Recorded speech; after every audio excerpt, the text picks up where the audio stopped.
నమో భగవతే వాసుదేవాయ.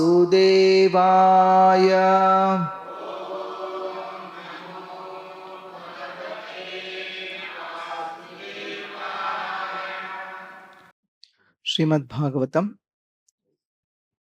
ఇందులో సప్తమ స్కంధం 14వ అధ్యాయం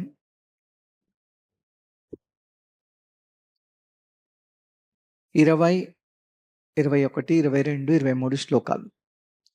అందులో ప్రత్యేకించి మనం 23వ శ్లోకం చదువుకుందాం.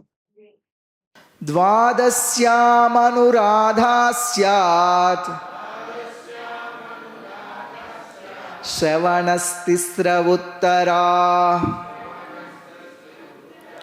త్రిసు స్వేకాదశీవాసు జన్మర్క్షశ్రోణయోగయోగ్. ద్వాదశ్యామనురాధాస్యాత్ శ్రవణస్తిస్రవుత్తరా త్రిసృష్వేకాదశీవాసు జన్మర్క్షశ్రోణయోగయుగ్. ద్వాదశ్యందు అనురాధ నక్షత్రము స్యాత్ కలిగినప్పుడు, శ్రవణ నక్షత్రము, తిస్రః 3 నక్షత్రములు, ఉత్తరాః ఉత్తర ఫల్గుని, ఉత్తరాషాఢ, ఉత్తరాభాద్ర అనేది ఉత్తరా నక్షత్రములు.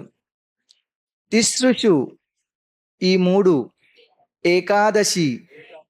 ఏకాదశి రోజు, వా లేదా ఆసు ఆ రోజుల్లో, జన్మ నక్షత్రము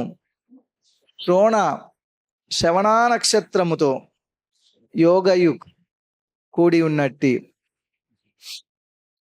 ఇక్కడ ఏం చెప్తున్నారంటే శ్రీల ప్రభుపాదుల వారి అనువాదం భాష్యం. ద్వాదశి తిథితో కూడినట్టి అనురాధ, శ్రవణ, ఉత్తర ఫల్గుని, ఉత్తరాషాఢ, ఉత్తరాభాద్ర నక్షత్రంలో శ్రాద్ధ కర్మ చేయవలను. అట్లే ఈ 3 నక్షత్రాలు, ఉత్తరా నక్షత్రాలు, ఉత్తర ఫల్గుని, ఉత్తరాషాఢ, ఉత్తరాభాద్రపద నక్షత్రాలు ఏకాదశి రోజు వచ్చినప్పుడు ఆ రోజుల్లో కూడా శ్రాద్ధ కర్మ చేయాలి. మళ్ళీ జన్మ నక్షత్రయుక్తమగు రోజుల్లో, జన్మ నక్షత్రం వచ్చినప్పుడు కూడా శ్రాద్ధ కర్మ ఆచరించాలి. అలాగే శ్రవణ నక్షత్రం రోజు కూడా శ్రాద్ధ కర్మను చేయవలను అని ఇక్కడ ఈ శ్లోకంలో చెప్పారు. ఇది 7వ స్కందం 14వ అధ్యాయం, అందులో 23వ శ్లోకం. ఈ శ్లోకము మనము చదివితే ఈ శ్లోకం యొక్క అర్థము మనకు ఒక ప్రశ్న ఉత్పన్నం అవ్వాలి. ఎవరికైనా తెలుసా ఏమిటి ఆ ప్రశ్న అనేది? ఎవ్వరికి ఏమీ అనిపించలేదు.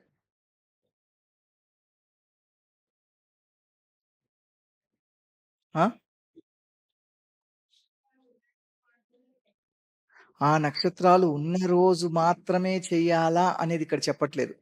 ఆ నక్షత్రాలు ఉన్నప్పుడు చేయాలి అని. ఇంకో ప్రశ్న ఏమిటి? ఏకాదశి రోజు ఈ 3 నక్షత్రాలు ఉంటే అప్పుడు శ్రాద్ధం ఆచరించాలి, అది కూడా చెప్పారు. ద్వాదశి రోజేమో 5 నక్షత్రాలు అన్నారు. ఏమిటేమిటి ద్వాదశి రోజు చెప్పిన 5 నక్షత్రాలు? అనురాధ, శ్రవణ, ఉత్తర ఫల్గుని, ఉత్తరాషాఢ, ఉత్తరాభాద్రపద. అంటే ద్వాదశి రోజు 5 నక్షత్రాల్లో ఏ నక్షత్రం వచ్చినా ఆ రోజు శ్రాద్ధ కర్మ ఆచరించాలన్నారు. అలాగే 3 ఉత్తర నక్షత్రాలు, ఉత్తర ఫల్గుని, ఉత్తరాషాఢ, ఉత్తరాభాద్ర, ఏకాదశి రోజు వస్తే ఆ రోజు కూడా శ్రాద్ధం ఆచరించాలి అన్నారు. లేదా జన్మ నక్షత్రం రోజు శ్రాద్ధం ఆచరించవచ్చు, లేదా శ్రవణ నక్షత్రం రోజు శ్రాద్ధం ఆచరించవచ్చు అన్నారు. మీకు ఒక ప్రశ్న కలగాలి. జాగ్రత్తగా వింటే. హ్మ్. ఏకాదశి రోజు చెయ్యరు కదా శ్రాద్ధం. ఎందుకు చెయ్యరు? ఏకాదశి రోజు మనం భగవంతుడి సేవలో ఉంటాము. అదొకటేనా కారణమా? ఏకాదశి రోజు ఉపవాసం ఉంటాము. ఇంకా ధాన్యము వాడము. శ్రాద్ధం పెట్టడం అంటే మనం పిండం పెట్టాలి, అన్నం వండాలి, ధాన్యం పెట్టాలి పితృదేవతలకు. అది ఆ రోజు చెయ్యం గదా! మరి భాగవతంలో ఇలా ఎందుకు చెప్పారు అనేది ఒక ప్రశ్న. ఆ ప్రశ్నకు జవాబుగానే ఇవాళ నేను ఈ పాఠం చెప్పబోతున్నాను. ఏకాదశి శ్రాద్ధం నిషిద్ధమా? నిషిద్ధమని ప్రభు చెప్తున్నారు. కానీ భాగవతంలోనేమో మనం చదువుకుంటున్నాం. ఇలా చెప్పారు. ఏమిటి దానికి అర్థము అనేది మనం ఇప్పుడు చెప్పుకోబోతున్నాం. ఇంతకు ముందు శ్లోకంలో, ఈ ముందు శ్లోకం కంటే ఇంకో శ్లోకంలో చెప్తున్నారు.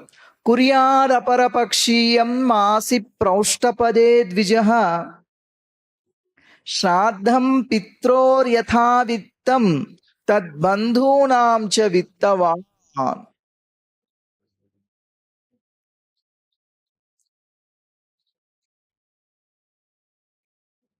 బ్రాహ్మణుడి దగ్గర తన శక్తి మేరకు ఆయన దగ్గర ఉన్న ధనంతోటి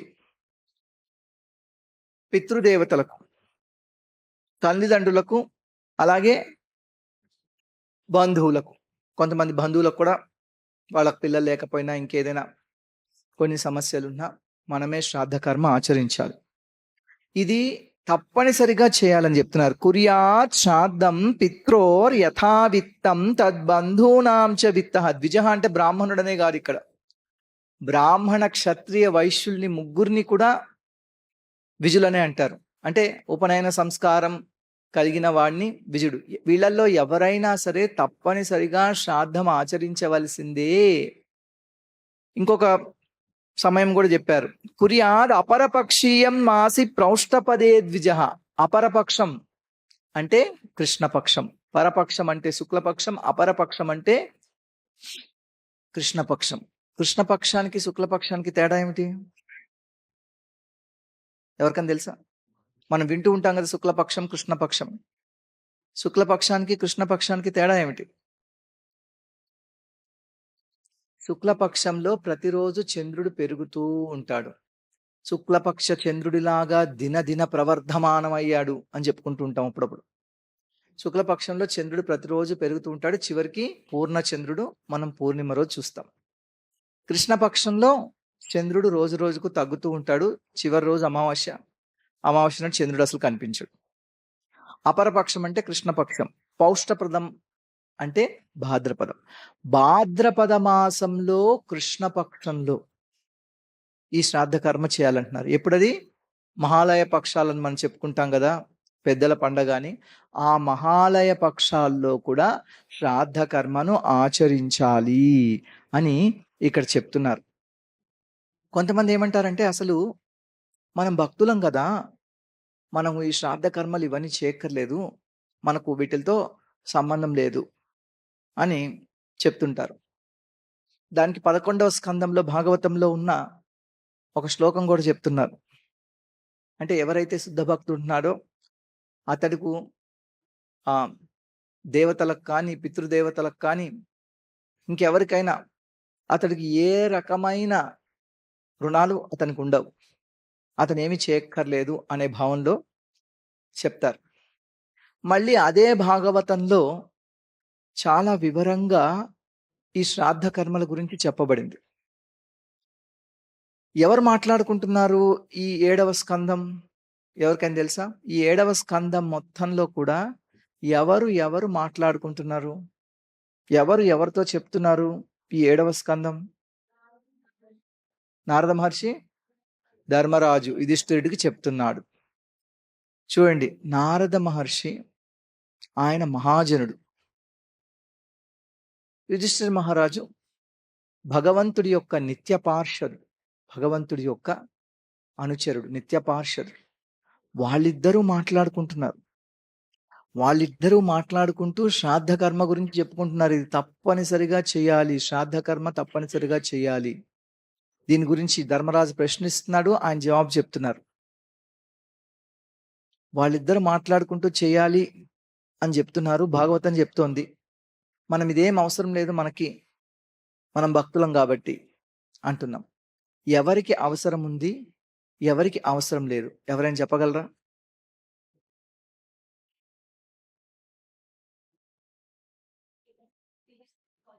గృహస్థులకు అవసరం ఉంది. మిగతా వాళ్ళకి అవసరం లేదు. బ్రహ్మచారులకు అవసరం లేదు అనుకుంటున్నాం. ఎవరు చెప్పారు? బ్రహ్మచారి తల్లిదండ్రులు చచ్చిపోతే వచ్చి దహనం చేయకూడదా? ఆదిశంకరాచార్య సన్యాసి ఆయన. ఆయన వాళ్ళ అమ్మ చనిపోతే కాశ్మీరం నుంచి కాలడి దాకా వచ్చి ఆయన ఆవిడికి అంత్యక్రియలు నిర్వర్తించాడు. నిజానికి సన్యాసికి అవసరం లేదు. కానీ సమాజంలో ఒక ఉదాహరణ సృష్టించడం కోసం ఆయన చేశారు. సన్యాసి అంటే సర్వసంగ పరిత్యాగి. బ్రహ్మచారులు చేయకూడదని ఎవరు చెప్పారు? చాలా మందికి ఉపనయనం అయిన తర్వాత, వివాహం కాకముందు తల్లిదండ్రులు మరణిస్తే ఆ బ్రహ్మచారి చేయకూడదా? మన ఇస్కాన్లో అందరికంటే గొప్ప బ్రహ్మచారి రాధేశ్యాం ప్రభు. వాళ్ళ అమ్మ నాన్న ఇద్దరు చనిపోతే ఆయన సమస్త కర్మలు నిర్వహించారు. కాబట్టి ఇది చాలా మందికి ఒక తప్పు భావన ఉంది ఇస్కాన్ సంస్థలో. ఇవన్నీ చేయవలసిన అవసరం లేదు, అవన్నీ చేయవలసిన అవసరం లేదు, మనం జపం చేసుకుంటే చాలు, జపించండి, ఆనందించండి అని. ఎవరికి అవసరం లేదు అంటే, ఎవరైతే భక్తుల్లో 3 రకాలు, బలదేవ్ విద్యాభూషణ్ వాళ్ళు చెప్తున్నారు. భక్తులు 3 రకాలు. స్వనిష్ఠిత భక్తులు, పరనిష్ఠిత భక్తులు, ఆ తర్వాత నిరపేక్ష భక్తులు. ఈ స్వనిష్ఠిత భక్తులు ఏంటంటే వాళ్ళ స్వధర్మాన్ని వాళ్ళు నిర్వర్తిస్తూ ఉంటారు. దాంతో పాటు భక్తి యోగం ఆచరిస్తూ ఉంటారు. ఏదో కొన్ని మాలలు జపం చేస్తుంటారు, లేకపోతే 16 మాలలు జపం చేస్తుంటారు. కానీ వాళ్ళకు ఉద్యోగం, సద్యోగం, వాళ్ళకు వాళ్ళ యొక్క స్వధర్మం అవన్నీ ఉన్నాయి. పరనిష్ఠిత వాళ్ళు ఏంటంటే, వాళ్ళు వాళ్ళకంత పెద్ద ఉద్యోగము, బాధ్యతలు లేవు. ఏదో ఒక ఉదాహరణ కోసం వాళ్ళ కుటుంబ నిర్వహణ అవన్నీ చేస్తుంటారు. కానీ ఎక్కువ సమయం జీవితంలో వాళ్ళు భక్తి యోగం ఆచరించడానికి కేటాయిస్తారు. వాళ్ళు పరనిష్ఠితులు. వాళ్ళు కూడా అన్ని కర్మలు చేస్తారు. ఎందుకు చేస్తారు? ఒక ఉదాహరణ. యద్యద్ ఆచరతి శ్రేష్ఠః తత్తదేవేతరో జనః సయత్ ప్రమాణం కురుతే లోకస్తదనువర్తతే. లోకంలో ఒక ఉదాహరణ చూపించడానికి. ఎందుకంటే గొప్పవాళ్ళు ఆచరించిన మార్గాన్నే సామాన్య జనులు ఆచరిస్తారు కాబట్టి, సామాన్య జనులు ఇవన్నీ తప్పకుండా చేయాలి కాబట్టి వాళ్ళ కోసం వీళ్ళు చేస్తారు. తర్వాత నిరపేక్ష భక్తుడు. నిరపేక్ష భక్తుడు అంటే సన్యాసే కావచ్చు, సర్వసంగ పరిత్యాగ కావచ్చు. ఆయన ఇక భక్తి యోగం తప్ప ఏమీ ఆచరించట్లేదు. అన్నపానాలకు కూడా తన వ్యవస్థ తను చేసుకోవట్లేదు. అటువంటి వ్యక్తికి అవసరం లేదు. మనము అటువంటి తరగతిలో అంటే అటువంటి కేటగిరీలో ఉంటే మనం ఏం చేయక్కర్లేదు. మనం అలా లేము. మనం ఉద్యోగం చేసుకుంటున్నాం. మనము స్వనిష్ఠిత భక్తులము. బ్యాంకులో డబ్బులేసుకుంటున్నాం. ఆ తర్వాత ఎల్ఐసి కట్టుకుంటున్నాము. ఆ తర్వాత ఇంకా రకరకాల వ్యవస్థలు చేసి ఏ విధంగా మనం మన కుటుంబాన్ని కాపాడుకోవాలో మనం ప్రయత్నిస్తున్నాం. అవన్నీ చేసేటప్పుడు సామాన్య మానవుడిలాగా ప్రవర్తిస్తున్నాం. శ్రాద్ధ కర్మలు ఇవి చేయాలంటే అవన్నీ నాకు అవసరం లేదు, చేయక్కర్లేదు అని చెప్పారనుకోండి, అది చాలా తప్పు విషయం. ఇక్కడ భాగవతంలో ఇద్దరు మహాజనులు మాట్లాడుకుంటూ వాళ్ళు ఇది చేయాలి అని చెప్తున్నారు. ఇకపోతే ఈ శ్రాద్ధ కర్మ అంటే తప్పకుండా మనం అన్నం వండాలి. మనం యజ్ఞంలో పితృదేవతలకు దాన్ని సమర్పించాలి. అలాగే ఒక్కొక్కసారి కాకికి పిండం పెట్టడం, తర్పణాలు వదలడం, ఇవన్నీ చేస్తూ ఉంటాం. కానీ మరి ఏకాదశి నాడు మనం ఉపవాసం ఉంటాం కదా. మనం ఉపవాసం ఉంటే మరి ఎట్లా ఇవన్నీ వండాలి, చేయాలి, అలా చేయొచ్చా లేదా అనే దానికోసమే ఇప్పుడు మనం చర్చించుకుంటున్నాం. శ్రాద్ధ కర్మ తప్పనిసరిగా చేయాలి. తర్వాత అది ఎలా చేయాలి, ఎంతమందిని ఆహ్వానించాలి? ఉదాహరణకు శ్రాద్ధ కర్మలో ముగ్గురినంటే ఎక్కువను ఆహ్వానించొద్దు అని భాగవతంలో చెప్పబడిన తర్వాత అధ్యాయంలో. ఎందుకు ఎక్కువ మందిని ఆహ్వానించొద్దు అంటున్నారు అంటే, మనం వాళ్ళని సరిగ్గా సేవించలేమేమో అని. మనం చెప్తాం కదా, ఒక పురోహితుడిని, భోక్తని, ఆ తర్వాత ఒకరిని విష్ణువుగా భావించి ముగ్గురిని తీసుకొనొచ్చి మనము వాళ్ళని సేవిస్తాం చక్కగా. ఎన్నో రకాలు. మా ఇంట్లో అయితే 3 కూరలు, 3 పచ్చళ్ళు, ఇంకా బూరెలు, గారెలు, పరమాన్నం, ఆహ్, అవన్నీ గూడా నెయ్యితో చేసినవి. హ్మ్. వాళ్ళకు తర్వాత ఇంకా రసము, ఆ తర్వాత పులుసు, పెరుగు, ఇత్యాదులన్నీ ఇచ్చి వాళ్ళకు చక్కగా భోజనం పెడతాం. ఎందుకు ఎక్కువ మందిని పిలవద్దంటున్నారంటే, ఎక్కువ మందిని పిలిస్తే మనం ఏదైనా అందరిని సరిగ్గా చూసుకోలేకపోతే దానివల్ల దోషం కలగచ్చు కాబట్టి ఎక్కువ మందిని పిలవద్దు శ్రాద్ధ కర్మలో అని చెప్తున్నారు. కానీ అన్ని చోట్ల భాగవతంలో చెప్పిందేమిటి అంటే ఇది తప్పనిసరిగా చేయాలి. కొంతమంది చెప్తుంటారు అవన్నీ మనకవసరం లేదు, మనకవసరం లేదు. వాళ్ళు మనల్ని పక్కదారి పట్టిస్తున్నారు. అది అలా కాదు. తప్పనిసరిగా చేయాలి. కానీ మరి ఆ శ్లోకం కూడా భాగవతంలో ఉంది కదా! అంటే ఎవరైతే కృష్ణ భక్తి పరుడో అటువంటి వాడు చేయక్కర్లేదు కదా! అది ప్రభుపాదుల వారు కూడా చెప్పారు కదా! నిజమే. కానీ మనకు అటువంటి కృష్ణ భక్తి మనకు లేదు. అంటే సర్వకాల సర్వావస్థల్లో కృష్ణుడు తప్ప అన్యథా శరణం నాస్తి అనుకునే భావన మనకు లేదు. మనం ఏదో మన మాలలు 2 గంటల సేపు జపం చేసుకుంటున్నాం రోజు గూడా. అది గూడా చాలా అతి కష్టంతోటి. మనం ఒక సాధారణ మామూలు భక్తులం, గృహస్థులం. కాబట్టి మనము తప్పనిసరిగా ఈ కర్మలు నిర్వహించాలి. మనం ఆధ్యాత్మికంగా పురోగతి సాధించి బిల్వమంగళ్ ఠాకూర్ లాగా మనం బృందావనంలో వెళ్ళిపోయి అక్కడే ఉండి మన శేష జీవితం అంతా హరే కృష్ణ, హరే కృష్ణ, కృష్ణ కృష్ణ హరే హరే, హరే రామ రామ రామ హరే హరే అని గడుపుతూ ఉంటే అప్పుడు అవసరం లేదు. అప్పుడు దాకా చేయాలి. అంటే చెప్పారు కదా, భక్తులు అంటే ఆ భక్తులు మనం కాదు. అది మనం అర్థం చేసుకోవాలి. మనం ఏ స్థాయిలో ఉన్నామో మనకు అద్దంలో మొహం చూసుకుంటే కనిపిస్తుంది. తర్వాత మనం ఆత్మ విమర్శ అంటారు కదా, ఆత్మ విమర్శన చేసుకుంటే మన స్థాయి మనకు తెలుస్తుంది. కాబట్టి అక్కడ చెప్పింది మనము ఎప్పుడు కూడా మనకు అప్లై చేసుకోకూడదు. చూడాలి ఈ శ్లోకంలో ఎవరికి చెప్పారు, ఈ శ్లోకంలో ఎవరికి చెప్పారు. తర్వాత పిత్రాదులు అంటే పితరులు, తల్లిదండ్రులు, ఇంకా కొంతమంది కుటుంబ సభ్యులు మరణించిన రోజు ప్రతి సంవత్సరం శ్రాద్ధం ఆచరించాలని, ఆ రోజు ఏదైనా కారణంతోటి శ్రాద్ధం విడిచినట్లయితే దోషం సంభవిస్తుందనేది ధార్మికులందరికీ తెలిసిన విషయం. ఖచ్చితంగా తల్లిదండ్రులు మరణించిన రోజు మనం శ్రాద్ధం ఆచరించాలి. కానీ ఒక్కొక్కసారి ఏమిటంటే ఆ రోజు గుర్తు లేకపోయినా, ఆ తర్వాత మనం అప్పుడు చిన్న పిల్లలుగా ఉండి మనకు తెలియకపోయినా ఎప్పుడు చనిపోయారు అనేది. మిగతా మనకు చెప్పారు ఏ ఏ రోజుల్లో చేయాలి అనేది చెప్పారు. ఇక్కడ మహాలయ పక్షాల్లో ఒక వారం గుర్తుందనుకోండి, మా నాన్న ఆదివారం చనిపోయాడు ఇట్లా అని ఆదివారం రోజు చేసుకోవడం, లేకపోతే నక్షత్రం గుర్తున్న వాళ్ళు నక్షత్రం రోజు చేసుకోవడం. అసలు ఎక్కడ చనిపోయాడో, ఎప్పుడు చనిపోయాడో తెలియనప్పుడు కూడా ఈ రోజుల్లో చేసుకోవడం. అలాగే ఇంకా ఇక్కడ లిస్ట్ మొత్తం చెప్పారు. మకర సంక్రాంతి రోజు, అలాగే కర్కాటక సంక్రాంతి రోజు, అలాగే తులా సంక్రాంతి రోజు, మేష సంక్రాంతి రోజు, వ్యతిపాతం రోజు అంటే 3 తిథులు ఒక్కరే వచ్చిన రోజు, అలాగే శ్రావణ ద్వాదశి రోజు, అక్షయ తృతీయ రోజు, శుక్లపక్ష నవమి రోజు, తర్వాత కార్తీక మాసంలో శుక్లపక్ష నవమి రోజు, హేమంత శిశిర్లో ఈ ఈ ఈ ఋతువుల్లో 4 అష్టమి తిథుల్లో మాఘ శుక్లపక్ష సప్తమి రోజు అంటే ఇది రథసప్తమి రోజు, తర్వాత మాఘా నక్షత్రయుక్త పౌర్ణమి రోజు, అలాగే మాసనామంతో వచ్చిన ఆ నక్షత్రయుక్త పూర్ణిమ రోజు. ఉదాహరణ కార్తీక మాసం అనుకోండి, పౌర్ణమి రోజు కృత్తికా నక్షత్రం ఉంటుంది. అలాంటి రోజుల్లో తర్వాత మాఘా నక్షత్ర పౌర్ణమి రోజు, అలాగే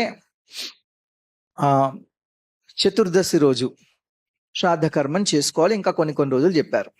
కానీ సహజంగా అయితే వాళ్ళు ఏ రోజు మరణించారో ఆ రోజు మన చాంద్రమానం ప్రకారం ఆ రోజు ఖచ్చితంగా ఆచరించాలి. కానీ కొన్నిసార్లు ఆ రోజు మనం చెయ్యం. అది ఎప్పుడెప్పుడో చెప్పారు. జాత శౌచము అంటే ఎవరైనా మన కుటుంబంలో పుట్టినప్పుడు మనకు కానీ మన దాయాదులకు కానీ పిల్లలు పుట్టినప్పుడు ఆ రకంగా మనం సూతకం అంటాం కదా, జాత శౌచం. ఆ జాత శౌచం వచ్చినప్పుడు ఆ జాత శౌచంలో శ్రాద్ధ కర్మ చేయము. ఎందుకంటే మనం శౌచంలో ఉంటే మన ఇంటికి ఎవరిని పిలిచి మనం భోజనం పెట్టుకోం.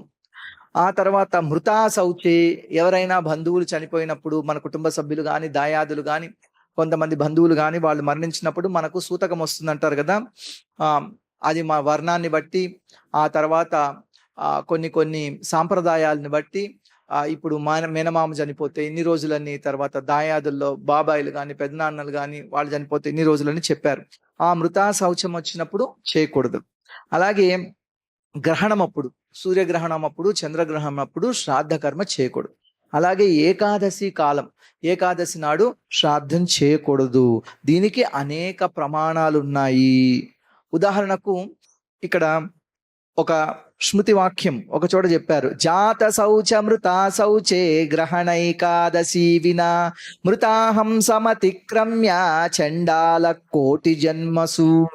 ఎవరైనా జాత శౌచం అప్పుడు గాని, మృతా శౌచం అప్పుడు గాని, గ్రహణం అప్పుడు గాని, ఏకాదశి ఎందు గాని తప్ప మిగతా దినాల్లో శ్రాద్ధాన్ని తక్కిన దినాల్లో వచ్చిన శ్రాద్ధాన్ని విడవకూడదు.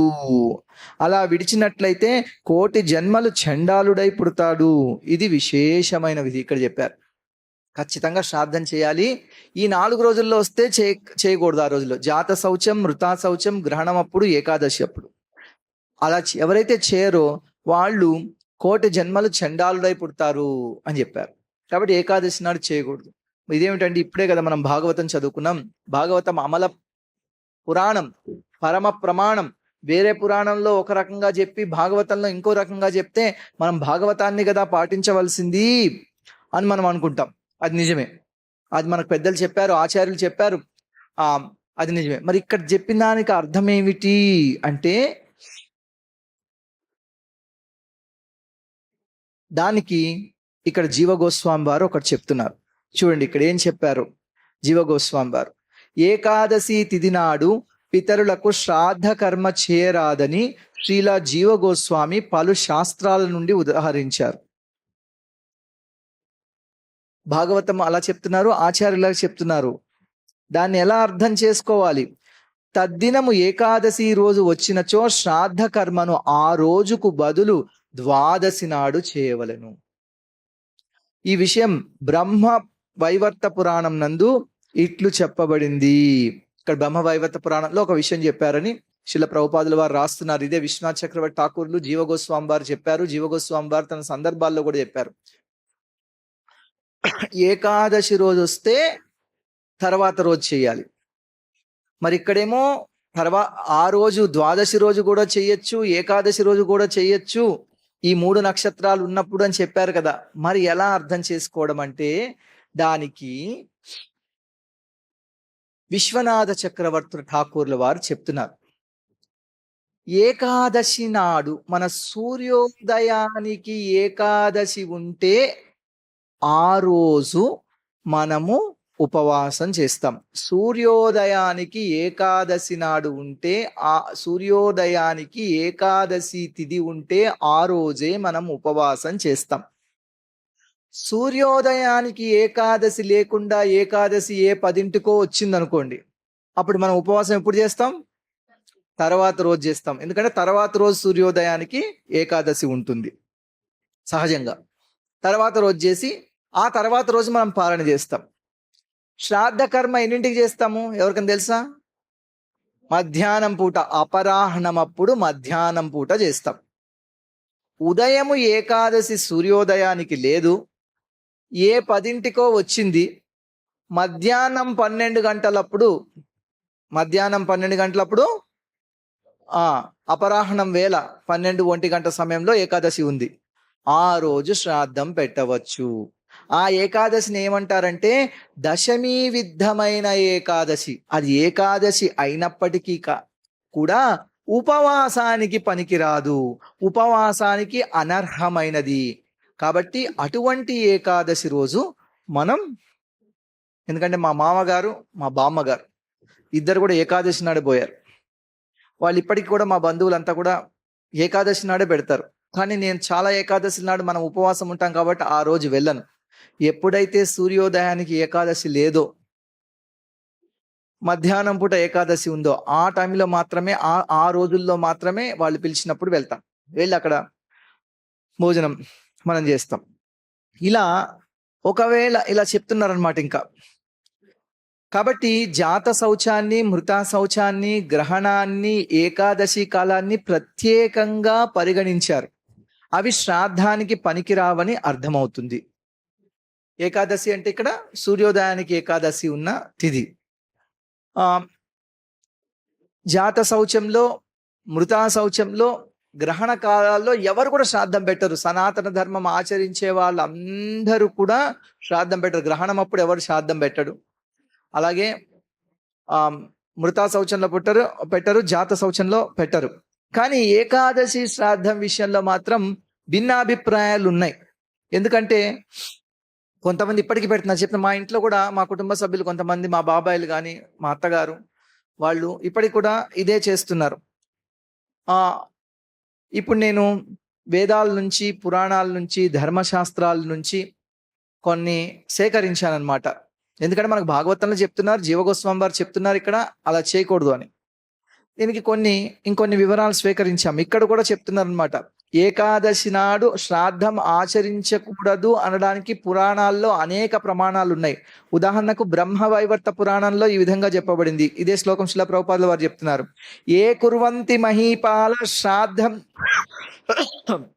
చైకాదశి దినే తయస్తే నరకం యాంతి ధాతా భోక్తా చ ప్రేరక.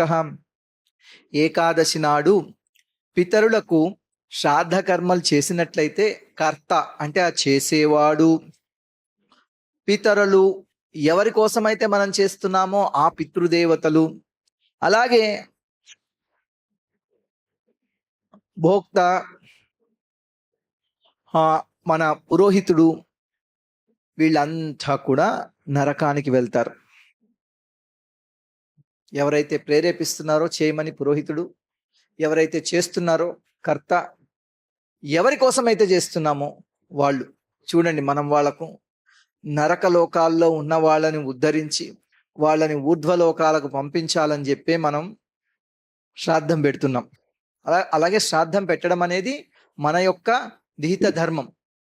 గృహస్థుడిగా అది మన ధర్మం. సనాతన ధర్మంలో ఇది ఒక ముఖ్యమైన అంశం, శ్రాద్ధ కర్మను ఆచరించడం. దానికోసం మనం శ్రాద్ధం పెడుతున్నాం. అయితే అట్లా చేస్తే వాళ్ళు నరకానికి పోతారని చెప్తున్నారు. కాబట్టి అలా పెట్టకూడదు ఇది చెప్తున్నారు. ఓ రాజా, మహీపాల అంటే ఓ రాజా, ఎవరైతే ఏకాదశి తిథి నాడు శ్రాద్ధం ఆచరిస్తారో ఆ కర్త, భోక్తలైన పితరులు, చేయించిన పురోహితుడు, ముగ్గురు కూడా నరకానికి పోతారు. ఇంకా కొన్ని చోట్ల చెప్పారు, ఎవరైతే అజ్ఞానంతో ఏకాదశి రోజు శ్రాద్ధం జరిపినట్లయితే వాడు పితృదేవతలకు మలమూత్రాలు పెట్టిన వాడవుతాడట. అలాగే బ్రహ్మలోకానికి దాకా వెళ్ళిన పితృదేవతలకు గనక ఇలా పిండం ఏకాదశి నాడు పెడితే వాళ్ళు అక్కడి నుంచి పడిపోతారు, అధపతితులు అవుతారు అని స్మృతులు చెప్తున్నాయి. బ్రహ్మ పురాణం, బ్రహ్మవైవర్త పురాణం, పద్మ పురాణం, స్కాంద పురాణం, భవిష్యోత్తర పురాణం, అలాగే భారద్వాజ సంహిత, హయగ్రీవ సంహిత, సనత్కుమార సంహిత, హరిత, విష్ణు ధర్మ స్మృతులు ఇవన్నీ కూడా ఏకాదశి భోజనాన్ని, ఏకాదశి శ్రాద్ధాన్ని నిరసిస్తున్నాయి. ఇవన్నీ కూడా చేయకూడదని చెప్తున్నారు. కానీ చాలా మంది బ్రాహ్మణులు, ప్రత్యేకించి స్మార్తులు, వాళ్ళు చేస్తున్నారు కదా. నిజమే, నేను కూడా స్మార్త కుటుంబంలో పుట్టాను, మా వాళ్ళు కూడా చేస్తున్నారు. ఎంత చెప్పినా కానీ వాళ్ళకి ఇది అర్థం కావట్లేదు. ఇది లేదు, అది లేదు అంటారు. నిజానికి స్మార్తులు అంటే ఎవరు? స్మృతిని అనుసరించే వాళ్ళు స్మార్తులు. స్మృతులు అంటే ఏమిటి? అన్నిటికంటే గొప్ప స్మృతులు పురాణాలే. ఆ పురాణాల్లో భాగవతం విశిష్టమైనది. మరి స్మృతుల్లో ఇలా చెప్తున్నారు, అయినా కూడా వాళ్ళు చేస్తున్నారు. ఎందుకంటే చాలా మంది పురోహితులు ఇవాళ రేపు వాళ్ళకి మంత్రాలు వచ్చు కానీ శాస్త్రాల పట్ల అవగాహన లేదు. నిజానికి వాళ్ళు కూడా ఉపవాసం ఉండాలి. వాళ్ళే భోక్తగా వస్తున్నారు.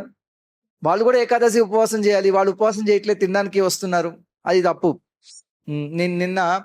మొన్న ఒక వైదిక స్మార్త బ్రాహ్మణ కుటుంబం వాళ్ళని కలిసా నేను.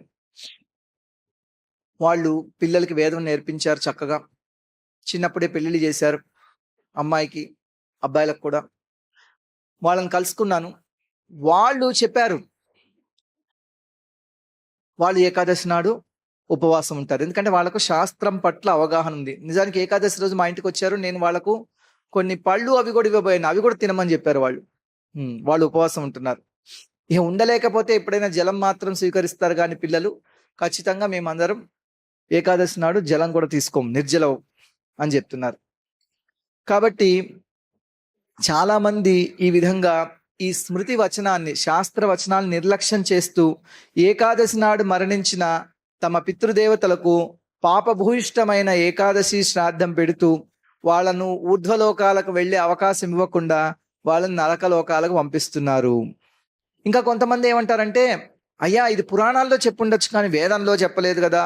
వేదవాదులు చాలా మంది చెప్తుంటారు, శ్రాద్ధం వేద సమ్మతమైంది, శ్రాద్ధం అనేది వేదాల్లో చెప్పారు శ్రాద్ధం ఆచరించాలని, ఇది నిత్య కర్మ, ఈ శ్రాద్ధం ఆచరించడం అనేది నైమిత్తిక కర్మ, ఇది విధి అని చెప్పబడింది వేదంలో. కానీ ఏకాదశి వ్రతాచరణం మరియు ఏకాదశి శ్రాద్ధ నిషేధాలు ఇవన్నీ కూడా పురాణాల్లో చెప్పబడ్డాయి కదా, ఇవన్నీ పురాణాల్లో ప్రతిపాదించబడ్డాయి, పురాణాల కంటే వేదాలు గొప్పవి కాబట్టి వేదాల్లో ఇది చెప్పలేదు కాబట్టి మేము చేసుకుంటున్నాము అంటారు. కానీ వాళ్ళు ఏకాదశి శ్రాద్ధం వేద సమ్మతమైనది అని చెప్పడానికి ఒక్క వేద ప్రమాణాన్ని కూడా చూపించట్లేదు. వాళ్ళు ఒక్క చోట కూడా వేదాల నుంచి చూపించలేకపోతున్నారు ఇది.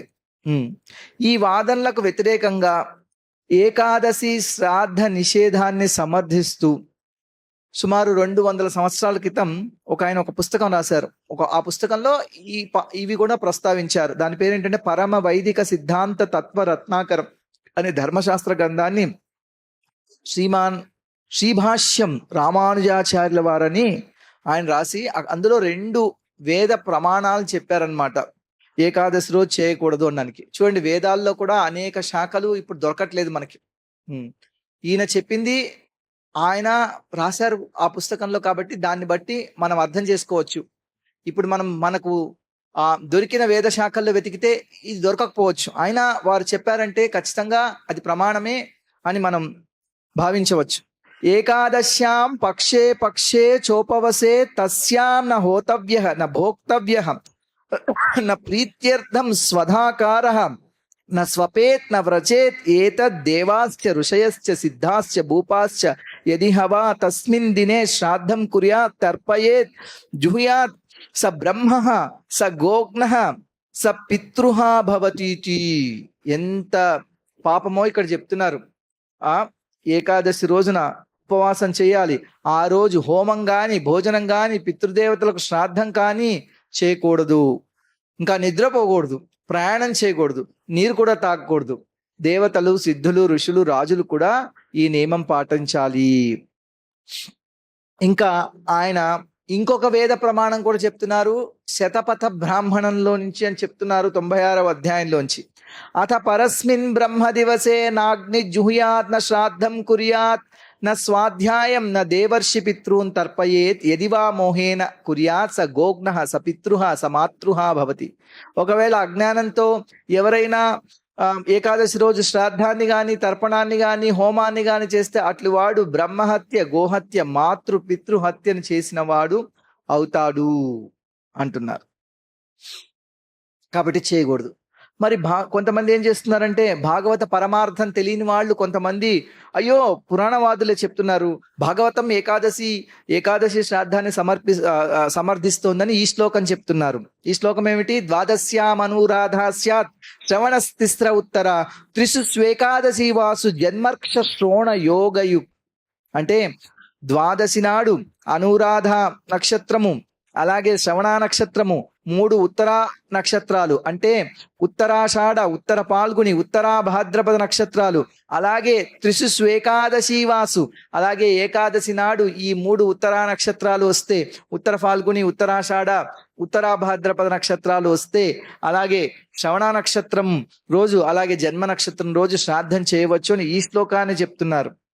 కానీ భాగవతంలో ఈ శ్లోకాన్ని తీసుకున్నారు. దీని యొక్క భావం మనకు జీవగోస్వామి వారు చెప్పారు, భాషల్లో ప్రభుపాదుల వారు చెప్పారు, విశ్వనాథ్ చక్రవర్తి ఠాకూర్ చెప్పారు. ఏ ఏకాదశి రోజు? అది దశమీ విద్ధమైన ఏకాదశి రోజు. ఏ రోజైతే సూర్యోదయానికి దశమి ఉంది, ఏకాదశి లేక అపరాహ్నం రోజు ఏకాదశి వచ్చిందో అప్పుడు మాత్రమే అలా చేయవచ్చనే దీనికి భావన. నిజానికి భాగవతం భాగవతం చెప్తోంది ఏంటి? అంబరీష్ మహారాజ్ కథ. అంబరీషుడు ఏకాదశి నాడు ఉపవాసం ఉన్నాడు. సంవత్సర కాలం అంతా కూడా అక్కడే బృందావనంలో ఉన్నాడు. మధువనంలో ద్వాదశి వ్రతం అంటారు దాన్ని. అంటే ఏకాదశి నాడు ఉపవాసం ఉండి ద్వాదశి నాడు భోజనం చేస్తాడు. మనకు ఆ కథ అంతా తెలుసు. అది భాగవతంలోనే చెప్పబడింది. అలాంటప్పుడు అక్కడ ఉపవాసం చేయాలి. అక్కడ గొప్ప గొప్ప రాజులు కూడా ఉపవాసం చేస్తున్నారు.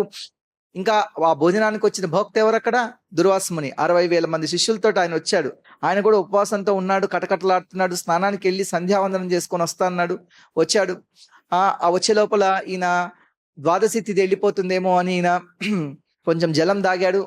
అయితే నేను అతిథి నన్ను పిలిచి నేను లేకుండా నువ్వు జలం తీసుకుంటావు, ఆయన కోపం వచ్చిన తర్వాత కదంతా తర్వాత మీకు తెలిసే ఉంటుంది. తర్వాత ఇంకొకసారి చెప్పుకుందాం. అంటే అక్కడ అందరూ కూడా ఏకాదశి ఉపవాసం చేస్తున్నారు. కాబట్టి భాగవతం ఏకాదశి ఉపవాసాన్ని సమర్థిస్తోంది. కాబట్టి ఇక్కడ భాగవతం శ్లోకంలో ఏకాదశి నాడు ఈ 3 నక్షత్రాలు ఉంటే చేయవచ్చు అంటే అర్థం ఏమిటంటే ఆ దశమీ విద్ధమైన ఏకాదశి నాడు శ్రాద్ధం ఆచరించద్దు అనేది భాగవత వచనానికి అర్థం. ఏ రోజైతే సూర్యోదయానికి ఏకాదశి లేకుండా అపరాహ్నం వేళ ఏకాదశి వస్తే ఆ రోజు చేసుకోవచ్చు. ఎందుకంటే మనం ఉపవాసం తర్వాత రోజు చేస్తాము.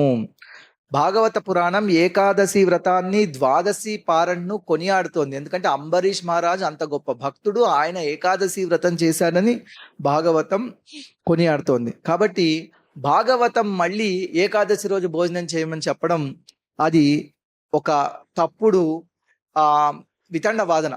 అట్లా చేయకూడదు. ఎందుకంటే మనము మూల శ్లోకంలో అర్థం కాని విషయాలు మనం తెలుసుకోవాలంటే మనం ఆచార్యుల భాష్యం చదువుకోవాలి. మహాభాగవతులైన భాష్యకారులు ఎవరైతే ఉన్నారో విశ్వనాథ చక్రవర్తి ఠాకూర్ల వారు, అలాగే శ్రీపాద జీవగోస్వామి వారు, మన శిలా ప్రభుపాదుల వారు, ఇంకా భక్తి సిద్ధాంత సరస్వతి ఠాకూర్ల వారు ఇదే విషయం చెప్పారు. ఇంకొకటి, ఏకాదశి రోజు శ్రాద్ధమే కాదు, ఆ రోజు ఇంట్లో ఎవరైనా చనిపోయి 10వ రోజైనా 11వ రోజైనా పిండాలు పెట్టకూడదు. తర్వాత ద్వాదశి రోజే పెట్టాలి. సపిండీకరణ చేయకూడదు, తర్పణాలు వదలకూడదు. ఆ తర్వాత నిజానికి ధర్మోదకాలు అని చెప్తారు. ఉదకం అంటే నీళ్ళే, అవి కూడా వదలకూడదు. తర్పణాలు కానీ ఉదకాలు కానీ అలాగే పిండాలు పెట్టడం కానీ ఇవన్నీ చేయకూడదు 10వ రోజు 11వ రోజు కూడా. ఏకాదశి శ్రాద్ధము వ్రతము ఇవి 2 ఒకేసారి వస్తాయి చాలాసార్లు, సర్వసాధారణమే. అలాంటప్పుడు ఏకాదశి వ్రతం ఆచరించి ఉపవాసం చేయాలా, లేదా ఏకాదశి శ్రాద్ధం ఆచరించి పితృశేషమైన అన్నం భుజించాలా? ఏం చేయాలి అంటే ఇంకా కొన్ని చోట్ల కూడా చెప్తున్నారు. జీవగోస్వామి వారు క్రమ సందర్భంలో చెప్పారనమాట. ఇది ఏకాదశ్యాస్తు ప్రాప్తాయ మాతా పిత్రోర్మృత్యేహని తద్దినంతు పరిత్యజ్య ద్వాదశ్యాం శ్రాద్ధమాచరేత్. ఏకాదశి నాడు తల్లిదండ్రుల తద్దినం సంభవిస్తే దాన్ని విడిచిపెట్టి ద్వాదశి నాడు శ్రాద్ధమాచరించాలి. ఇది పద్మపురాణం ఉత్తరాఖండ్లో చెప్తున్నారు. అలాగే ఇంకొక చోట ఏకాదశ్యాం యదా రామ శ్రాద్ధం నైమిత్తికం భవేత్ తద్దినంతు పరిత్యజ్య ద్వాదశ్యాం శ్రాద్ధమాచరేత్. రామ, నైమిత్తిక కర్మ అయిన శ్రాద్ధం ఎప్పుడైనా ఏకాదశి నాడు సంభవిస్తే దాన్ని విడిచిపెట్టి ద్వాదశి నాడు శ్రాద్ధమాచరించాలి అని స్పష్టంగా చెప్పారు. తర్వాత ఇంకా బ్రహ్మయామళం అనే పుస్తకంలో ఏకాదశి వ్రత సంకల్పం తీసుకున్న వాళ్ళు ఆ రోజు శ్రాద్ధం ఆచరించకూడదని చెప్పబడింది. ఇంకా ఏకాదశి నాడు దశాహం అంటే 10వ రోజు, ఏకోదిష్టం అంటే 11వ రోజు సపిండీకరణ చేయకూడదు. ఇవన్నీ కూడా తర్వాత ద్వాదశి రోజే చెయ్యాలి. ఈ ఏకాదశి వ్రతాన్ని అందరూ ఆచరించాలి. స్మార్తులు, వైష్ణవులు, తర్వాత అన్ని వర్ణాల వాళ్ళు, బ్రాహ్మణులు, క్షత్రియులు, వైశ్యులు, శూద్రులు, అన్ని ఆశ్రమాల వాళ్ళు, బ్రహ్మచారులు, గృహస్థులు, సన్యాసులు, వానప్రస్థులు అందరూ కూడా ఆచరించాలి. ఏకాదశి నాడు భోజనం చేయడం చాలా చాలా పాపం అని మహాభారతంలో ఒక శ్లోకం చెప్తున్నారు. ఏంటంటే వరం స్వమాతృగమనం, వరం గోమాంస భక్షణం, వరం చాపి సురాపానం, హరివాసర భోజనాత్. హరివాసరం అంటే ఏకాదశి. ఏకాదశి నాడు భోజనం చేస్తే ఎంత పెద్ద పాపం చెప్తున్నారు. స్వమాతృ సంభోగం కంటే అంటే అమ్మతోటి మైథున సుఖం అనుభవించడం అంతకంటే పెద్ద పాపం. గోమాంస భక్షణం, ఆవుని చంపి తినదానికంటే ఎక్కువ పాపం వస్తుంది. వరం చాపి సురాపానం, ఆ మద్యపానం తీసుకున్న దానికంటే ఎక్కువ పాపం వస్తుంది ఏకాదశి నాడు భోజనం చేస్తే అని ఇక్కడ చెప్తున్నారు. కాబట్టి ఖచ్చితంగా మీలో ఎవరైనా ఏకాదశి పాటించకపోతే ఇప్పుడైనా ఇవాళైనా మొదలుపెట్టి ఈసారి నుంచి ఏకాదశి నాడు ఉపవాసం చేయండి. కొంతమంది ఏం చేస్తుంటారంటే స్మార్తులు, వాళ్ళే అలాగే ఏకాదశి ఉపవాసం కూడా ఉండాలి, ఏకాదశి భోజనం కూడా చేయాలి, చేయకపోతే శ్రాద్ధం పూర్తయినట్టు కాదు, చేస్తే ఉపవాసం వెళ్ళిపోతుంది అనుకుని వాళ్ళు ఏం చేస్తున్నారు, పితృదేవతలకు పిండాలు పెట్టేసి వాళ్ళు ఏం చేస్తున్నారంటే భోక్తలకు కూడా భోజనం పెట్టేసి, ఎందుకంటే తినడానికి వచ్చే భోక్తలు ఉన్నారు వాళ్ళని పిలిచి వాళ్ళకి పెట్టి వీళ్ళు భోజనం చేయకుండా కేవలం వాసన చూసి పక్కన పెట్టేస్తున్నారు. అదొక పద్ధతి అని. ఇది కూడా వంశీధరుడు అనే భాగవత భాష్యకారుడు ఆయన భావార్థ దీపిక ప్రకాశిక అనే భాష్యం రాశారు భాగవతం మీద. నిజానికి భాగవత భాష్యాలన్నింటిలో ఇది పెద్దది.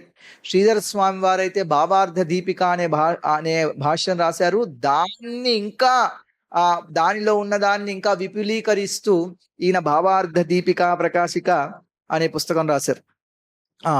అందులో ఇలా చెప్తున్నారు, కానీ దేవగణాలు కూడా ఏకాదశి నాడు ఉపవాసం ఉంటారు, పితృదేవతలు కూడా ఏకాదశి నాడు ఉపవాసం ఉంటారు. కాబట్టి వాళ్ళకు కూడా పిండాలు పెట్టకూడదు, వాళ్ళు తీసుకోరు. కాబట్టి నువ్వు తినకుండా వాళ్ళకి పెడతానంటే అది కూడా కుదరదు. ఇంకొకటి, ఏకాదశి నాడు పిండదానం తిలోదకాలు వాళ్ళు స్వీకరించారని స్మృతుల్లో చెప్పబడింది. నిజానికి బ్రాహ్మణులు పురోహితులు కూడా తినకూడదు. మరి అలాంటప్పుడు వాళ్ళు ఎలా వచ్చి భోక్తలు తింటారు? వాళ్ళు తింటే కదా శ్రాద్ధం పెట్టినట్టు పూర్తవుతుంది. ఎందుకంటే కృష్ణుడు చెప్పాడు ఏ విధంగా అంటే యజ్ఞంలో, అంటే కృష్ణుడికి బ్రాహ్మణుల ముఖముల ద్వారా, బ్రాహ్మణుల నోరుల ద్వారా, అది కూడా ఘృతం అంటే నెయ్యితో వండి పెట్టిన భోజనాన్ని మనం బ్రాహ్మణులకు పెడితే కృష్ణుడు చాలా ఆనందిస్తాడు అని ఇక్కడే ఒక శ్లోకం చెప్పబడింది. కాబట్టి ఎవరైతే ఏకాదశి ఉపవాసం చేయరో వాళ్ళ ద్విజత్వం, బ్రాహ్మణత్వం, మానుషత్వం వాళ్ళు కోల్పోయినట్లే. నిజానికి పురోహితులు కూడా చేయకూడదు. నిజానికి చెప్పిన అయ్యగారు చెప్పారంటే ఇవాళ రేపు అయ్యగారులకు చాలా మందికి ఏమి తెలియదు. వాళ్ళు కేవలం కొన్ని మంత్రాలు మాత్రమే వచ్చు. దేనికి ఎంత ఖర్చు అయిందో చెప్తున్నారు. ఇప్పుడు కూడా వాళ్ళు కూడా మిగతా వాళ్ళగా ప్యాకేజ్ డీల్స్ ఇస్తున్నారు. అటువంటి వాళ్ళకి తెలియదు. కాబట్టి దయచేసి అలాంటి వాళ్ళ దగ్గరికి వెళ్ళి వాళ్ళు చెప్పారు అని చెప్పి చేయకండి. చాలా మందికి ముహూర్తం పెట్టడమే రాదు, చాలా మందికి తెలియదు. అంటే చాలా మంది గొప్ప గొప్ప వాళ్ళు ఉన్నారు, వేదం చదువుకున్న వాళ్ళు, తెలుసుకున్న వాళ్ళు, శాస్త్ర పరిజ్ఞానంతో ఉన్న వాళ్ళు కూడా ఉన్నారు. కానీ ఇవాళ రేపు చాలా మందికి అట్లా అవగాహన లేని వాళ్ళు కూడా చాలా మంది ఉన్నారు. కాబట్టి మనం ఎప్పుడైనా వెళ్తుంటే పురోహితుడిని మనము కన్సల్ట్ చేస్తున్నాం అనుకోండి, పురోహితుడు అంటే ఏమిటి? పురానికి హితం చేసేవాడు, ఊరికి హితం చేసేవాడు పురోహితుడు. ఎందుకంటే మనము ఆయన అన్నిటికి పిలుస్తుంటాం. ఎందుకంటే మన పాపాలన్నీ ఆయన తీసుకొని ఆయన పుణ్యం మనకి ఇస్తాడనమాట. ఆ విధంగా హితం చేస్తున్నాడు. అంటే మనం అన్ని చేసి మనకు పూజలు చేయడం రాదు, మన పేరు మీద నువ్వు చేయని చెప్పి ఆయనకి దక్షిణ ఇచ్చి మనం పంపిస్తాం. అట్లాగే ఆయన ఇలా భగవంతుడిని కీర్తిస్తూ, వేదాలు చదువుకుంటూ ఆయన పాప ప్రక్షాళన చేసుకుంటాడు ఎప్పుడు. కాబట్టి ఈ విధంగా అందరికీ ఆయన హితం చేస్తున్నాడు. కానీ చాలా మంది శాస్త్ర నియమాలను ఉల్లంఘించి అనేక మంది శ్రాద్ధాన్ని పెడతారు. ఇంకా చాలా మంది ఏం చేస్తున్నారంటే మాంసం పెడతారు శ్రాద్ధంలో. ఇది కూడా చెప్పారు భాగవతంలో, ఎటువంటి పరిస్థితిలో మాంసం పెట్టకూడదు. మా నాయనకి చాలా ఇష్టం అండి మాంసం అంటే, ఆయనకి ఇష్టమైనవి పెట్టాలి కదా అని మాంసం పెట్టేసి ఇంకా ఉల్లిగడ్డలు వేసి వాళ్ళకు అంత పెట్టి వచ్చిన వాళ్ళందరికీ, ఇంకా ఒక ఆయన వెళ్ళే వాళ్ళందరికీ ఒక బాటిల్ కూడా ఇచ్చాడు. ఎందుకంటే మా నాన్నకు చాలా ఇష్టం, ఆయన తాగుతుండేవాడు రోజు, ఇవాళ పిలిచిన వాళ్ళందరికీ ఇవ్వాలని చెప్పి. ఇవన్నీ కూడా చేయకూడదు. ఇది మన శాస్త్రానికి విరుద్ధం. అయ్యగారు చెప్పినా, పెద్దోళ్ళు చెప్పినా, వాళ్ళు చెప్పినా, ముసలమ్మలు చెప్పినా వీళ్ళంతా ప్రమాణం కాదు. శాస్త్రమే ప్రమాణం. శాస్త్రం అంటే శాసనాదితి శాస్త్ర, శాసించేది శాస్త్రం. ఏది చెయ్యాలి ఏది చేయకూడదు చెప్పేది శాస్త్రం. కాబట్టి శాస్త్రం మనం పరిశీలించాలి. ఇంకా మన శిలా భక్తి సిద్ధాంత సరస్వతి ఠాకూర్ వారు ఏం చెప్పారంటే, ఆయన ఇటువంటి శ్రాద్ధాలను నిరసించి ఆయన వైష్ణవ శ్రాద్ధాన్ని చెప్పారు. మరణించిన పితృదేవతలను మనం శ్రాద్ధం పెడితే ఏమిటి, నరకలోకాల్లో ఉంటే వాళ్ళు ఊర్ధ్వలోకాలకు పంపించడానికి ప్రయత్నిస్తున్నాం అన్నమాట శ్రాద్ధం ద్వారా. ఆయన అంటున్నారు అసలు ఊర్ధ్వలోకాలకు కాదు, మనం వైకుంఠానికి పంపిద్దాం. వైకుంఠానికి పంపించాలంటే మనం వాళ్ళకు ప్రసాదాన్ని పెట్టాలి, భగవంతుడి యొక్క ప్రసాదం పెట్టాలి, మంచిగా ఆ రోజు కీర్తన చేద్దాం. ఆ తర్వాత ఈ మాంసభక్షణం ఇవేం లేకుండా శుద్ధ శాకాహార ఆహారాన్ని మనం ఉల్లిపాయలు, వెల్లుల్లి, ఇంకా పన్నీర్లు, ఇంకా మసాలాలు ఇవన్నీ లేకుండా సాత్వికమైన ఆహారాన్ని మనము భగవంతుడి ప్రీత్యర్థం పెట్టి దానిని నెయ్యిలో వండి మనము మంచిగా బ్రాహ్మణులకు, వైష్ణవులకు, భక్తులకు ఇస్తే ఈ రకంగా వాళ్ళు ఊర్ధ్వలోకాలకి ఏమిటి, వాళ్ళు వైకుంఠానికే వెళ్ళిపోతారు కదా అంటున్నారు. శ్రీల ప్రభుపాదుల వారు కూడా అలాగే చెప్పారు. ప్రసాద వితరణ ఏమన్నారు, ప్రసాదం అందరికి పెట్టాలి. నిజానికి శ్రాద్ధం అంటే ఏమిటి, పితృదేవతలకు ప్రసాదం పెట్టడం, అదే శ్రాద్ధం. మనం ఎన్నో యజ్ఞాలు చెప్పుకుంటాం, పంచమహాయజ్ఞాలని. భూతయజ్ఞం, పితృయజ్ఞం. భూతయజ్ఞం అంటే ఏమిటి, భూతాలకు, అన్ని భూతములకు, సకల జీవులకు భోజనం పెట్టడం, అతిథులకు భోజనం పెట్టడం. అలాగే జీవయజ్ఞం అంటే జీవులకు భోజనం పెట్టడం. ఆ ప్రతి వాళ్ళకు ప్రసాదం పెట్టడమే ఇది. కాబట్టి భగవంతుడి యొక్క ప్రసాదాన్ని వితరణ చేయాలి. ఇక్కడ కూడా తర్వాత అధ్యాయం చెప్తున్నారు, దేవర్షి పితృభూతేభ్య ఆత్మనో స్వజనాయ చ అన్నం సంవిభజన్ పశ్యేత్ సర్వం తత్పురుషాత్మకం. దేవతలకు, ఋషులకు, పితృదేవతలకు, జనసామాన్యానికి, కుటుంబ సభ్యులకు, బంధువులకు, మిత్రులకు, జంతువులకి అందరినీ కూడా భగవంతుడి యొక్క అంశాంశాలుగా భావించి సర్వం తత్పురుషాత్మకం, వాళ్ళందరినీ భగవంతుడికి చెందిన వాళ్ళు, ఆ విధమైన భావంతో అందరకు ప్రసాదం ఇవ్వాలి. ఇలా ప్రభుపాదుల వారు కూడా పూర్వాచార్యుల బోధనలను యథాతథంగా తన భక్తి వేదాంత భాష్యం ద్వారా చెప్పారు.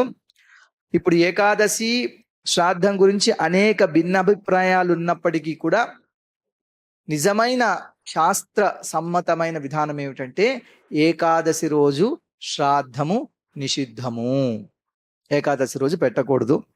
ఇదే పద్ధతిని మాధ్వులు అంటే మధ్వాచార్యను అనుసరించే మాధ్వ బ్రాహ్మణులందరూ, అలాగే చైతన్య మహాప్రభువుని అనుసరించే గౌడీయ వైష్ణవులు, మనమందరం గౌడీయ వైష్ణవులందరం, అలాగే తెంగలై శ్రీ వైష్ణవులు వాళ్ళు కూడా ఇదే పద్ధతిని అనుసరిస్తున్నారు. ఇంకా అనేక మంది, ఇందాక చెప్పుకున్నాం కదా వారి పేరు శ్రీధర శర్మ గారు లాంటి వారి అనేక మంది బ్రాహ్మణులు, స్మార్తులు, వాళ్ళు కూడా ఈ పద్ధతి పాటిస్తున్నారు.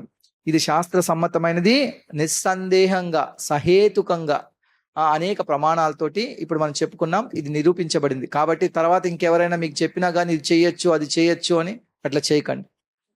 ఏకాదశి రోజు శ్రాద్ధం పెట్టకూడదు. ఒకవేళ సూర్యోదయానికి లేకుండా మధ్యాహ్నానికి వస్తే ఆ రోజు పెట్టుకోవచ్చు, దశమి విద్ధమైన ఏకాదశి. మరి ఏకాదశి నాడు శ్రాద్ధం వస్తే ఎప్పుడు చేయాలి, తర్వాత రోజు ద్వాదశి రోజు చేయాలి.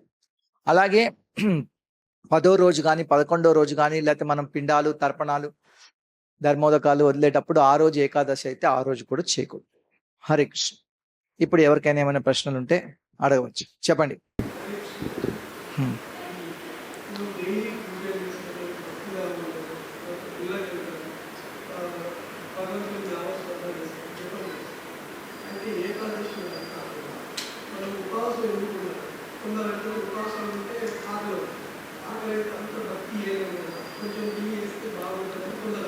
ఏకాదశి నాడు ఎందుకు మనము ఉపవాసం ఉండాలి?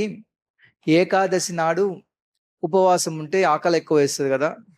ఆకలి ఎక్కువ వేస్తే ఏదైనా ఉపవాసం చేస్తే ఆకలి ఎక్కువైతే మరి ఆకలితో అలమటిస్తుంటే భగవంతుడి యొక్క భక్తి చేయలేమేమో కదా అంటున్నారు.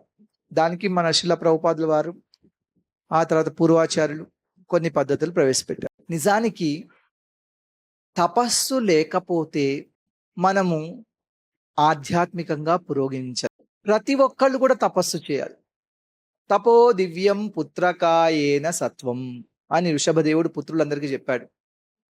అందరు కూడా తపస్సు చేయాల్సిందే, తపస్సు దివ్యమైనది అన్నాడు. ఇంకా శ్రీకృష్ణ భగవానుడు, దేవాది దేవుడు, స్వయం భగవానుడు పరమ ప్రామాణికమైన భగవద్గీతలో ఏం చెప్తున్నాడంటే, యజ్ఞోదానం తపశ్చైవ పావనాని మనీషినాం. అయ్యా, యజ్ఞము, దానము, తపస్సు అనేది మహాత్ములైన మానవులు కూడా చేయాలి, అందరూ చేయాలి. అంటే ఏదో ఒక తపస్సు చేయాలి. అందుకే ఈ కలియుగంలో అనేక రకాల తపస్సులు సాధ్యం కాదు అని రెండే రెండు చెప్పారు శ్రీల ప్రభుపాదుల వారు మనకి, అందరికి జనసామాన్యానికి. ఇంకా కొంతమందికి కొన్ని ఆధ్యాత్మికంగా పురోగతి సాధించాలి, తీవ్రమైన భక్తి చేయాలనుకునే వాళ్ళకి ఇంకా కొన్ని ఉన్నాయి. ఉదాహరణకు ఆయన ఏం చెప్పారు మనకి, పొద్దున్నే లేవడం, ఇది కూడా ఒక తపస్సు కలియుగం. సూర్యోదయానికంటే ముందు, బ్రహ్మ ముహూర్తానికంటే ముందు లేవడం. బ్రహ్మ ముహూర్తం అంటే సూర్యోదయానికంటే 96 నిమిషాల ముందు మొదలై 48 నిమిషాల ముందు అయిపోతుంది. అది బ్రహ్మ ముహూర్తం. బ్రహ్మ ముహూర్తానికంటే ముందే లేచి మంగళహారతిలో భగవంతుణ్ణి కీర్తిస్తూ పాల్గొనడం. మనం 4:30కు మంగళహారతి చేస్తాం అంటే 4 గంటల కంటే ముందే లేవాలి. బ్రహ్మ ముహూర్తానికంటే ముందే లేచి బ్రహ్మ ముహూర్తంలో భగవంతుని కీర్తించే పద్ధతి ప్రవేశపెట్టారు. అది ఒక తపస్సు. రెండవ తపస్సు ఏమిటయ్యా అంటే, కొన్ని రోజులు సంవత్సరంలో భగవంతుడి యొక్క ఆవిర్భావ దినోత్సవాల రోజు, అలాగే ఏకాదశి రోజు, నెలకు 2 ఏకాదశులు, సంవత్సరంలో 24 రోజులు, అలాగే కృష్ణాష్టమి, రామనవమి, నరసింహ చతుర్దశి, గౌర పూర్ణిమ ఇత్యాది పండుగల రోజు ఉపవాసం ఉండండి. ఇంకా పాపం శాస్త్రము నీళ్లు కూడా ముట్టుకోకూడదు అని చెప్తోంది. ప్రతి ఏకాదశి నిర్జలమే ఉండాలి. కానీ శ్రీల ప్రభుపాదుల వారు సంవత్సరంలో ఒక్కసారి నిర్జల ఏకాదశి చేయండి, మిగతా 23 ఏకాదశి రోజు పళ్ళు, ఫలాలు, తర్వాత పాలు ఇటువంటివి తీసుకోవచ్చు, పర్వాలేదు అని చెప్పారు. ఆకలేస్తుంటే మనము ఎప్పుడెప్పుడు తిందామా అని ఆలోచిస్తుంటాం. అలా ఉంటూ ఉపవాసం చేస్తే వృధా, వారు చెప్పినట్టు.